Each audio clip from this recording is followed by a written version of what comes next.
à 340 degrés indépendamment. Si vous avez un caméléon mâle, il est en jaune et bleu. On est souvent amené à penser que les caméléons changent la couleur pour se camoufler dans la nature. Oui, c'est vrai, mais pas tout à fait. Ils changeraient la couleur aussi pour communiquer. Dans ce cas-là, il est en jaune et bleu, donc ça peut vouloir dire deux choses. Soit il est en situation d'attaque, soit en situation d'amour. Alors vous avez tous vu la mouche au bout de cette branche. Bon, je me doute que notre caméléon va bientôt demander à la mouche rendez-vous galant. Au restaurant, autour d'un verre de vin, un piano, peut-être non, c'est pas ça, je pense qu'il veut la manger, il va faire ça avec sa langue qui est très rapide, elle peut être projetée à 100 km/h, il a une viscosité 400 fois supérieure à celle de la salive humaine. Les enfants, je vais vous demander de bien pousser en avant, et là, mon collègue Afi va essayer de la plonger. Attention, moi je me cache. Magnifique. Merci Afi. C'est-à-dire qu'il revient la lourde tâche d'actionner les 6 pattes qui pèsent à peu près 20-30 kg. Ils actionnent aussi la tête, les intègres et les mandibules. Alors, je vous assure que ce n'est pas une tâche facile. Hein. Vous pouvez observer les visages de nos marionettistes, c'est des visages concentrés, crispés, à la limite de la douleur.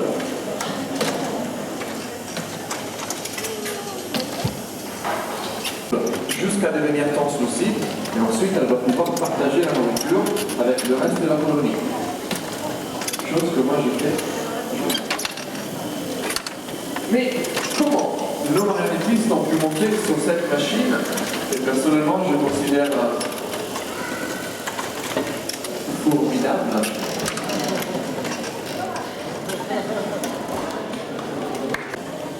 On va suspense. C'est grâce à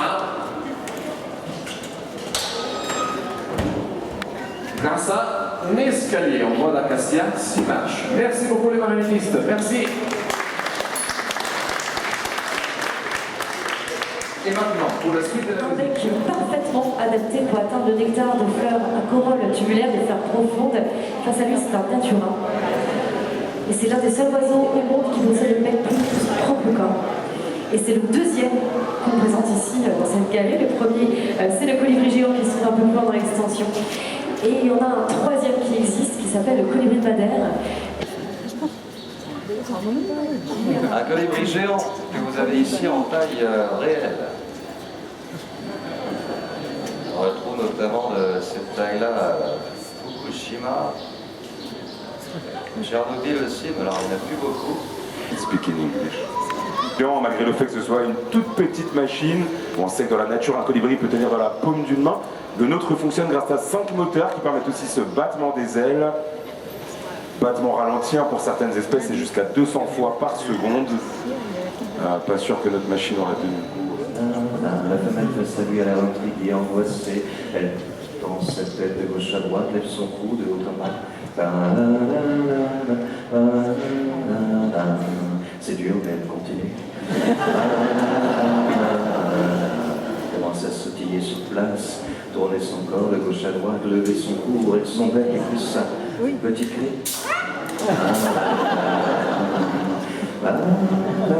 Il se bascule alors en arrière et ouvre ses ailes.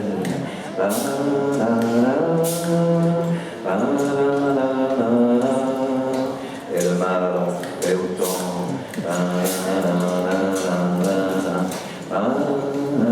Et c'est parti pour la danse. Ça saute de plus en plus haut, ça tourne de plus en plus vite. Je vais finir le week-end là-dessus. Je dirais pas comme ça, Silvio, passionné de vol depuis qu'il est tout petit. Il a commencé par les petits bonbons à la boulangerie, un peu de sac à main, téléphone, parce qu'il aime bien tout ce qui est nouvelle technologie. Et puis pas de vélo par contre, parce que Silvio, le sport, c'est pas son truc. Silvio, c'est l'art, c'est la littérature, c'est à ce qui paraît. Alors, pendant que Silvio se concentre, Je vais vous inviter à l'avant de ne pas rester sous les ventilos et reculer derrière la deuxième ligne orange parce que quand il y a un souci, c'est par là que ça part.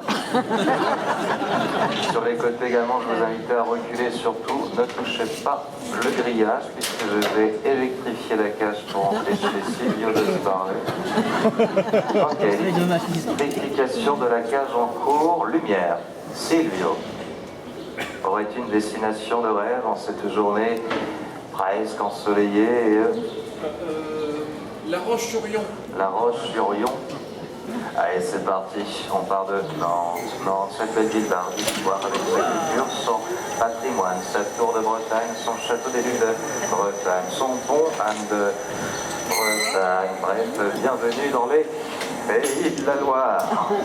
Et malheureusement, il n'y a que très peu de Nantes sans la bruine nantaise.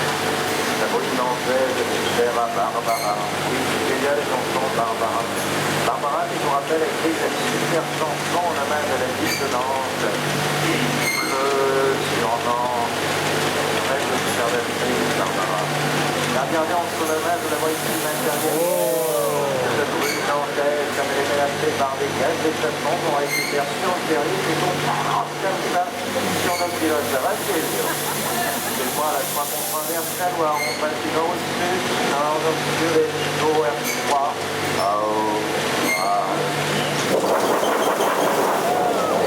Spécial de la compagnie à machine à manche, un bout de sol, la croix studio.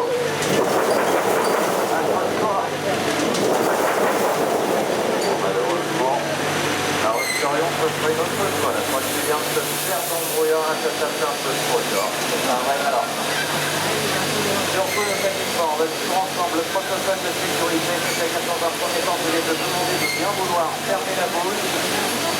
Ok, stabilise l'appareil, on va faire un petit peu, stabilise, et c'est stop.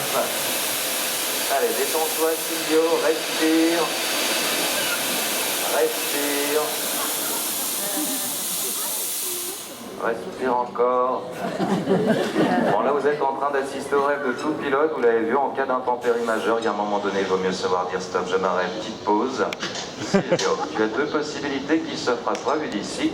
Soit de descendre par en haut ou par en bas. Je te laisse choisir. On peut éventuellement demander l'avis d'une personne du public, si tu préfères. On demande. Madame, par en bas. C'est vache, il est quand même plus proche du plafond. Oui, c'est vrai que ça. Bon, allez, on va tenter. Position du fœtus. Oh, l'autonomie, ça, c'est quelque chose. Bon, allez, on va tenter un atterrissage par les voies basses. Attention, c'est parti. On va se concentrer. Silvio, ça m'a l'air bien engagé. Encore 200 mètres. 100, 50, 25, 15, 10, 5 et 7. Un atterrissage, ma foi, presque spectaculaire. Bravo, Silvio. Super. Tu la relâches et tu passes à celle de gauche. Parfait. Et là, on continue. C'est tout droit. Voilà, voilà. Alors, vas-y, peut-être de droite vers l'avant. Ouais, celle-là. Pousse, pousse, pousse. Tu lâches. Et celle de gauche.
installé là-bas.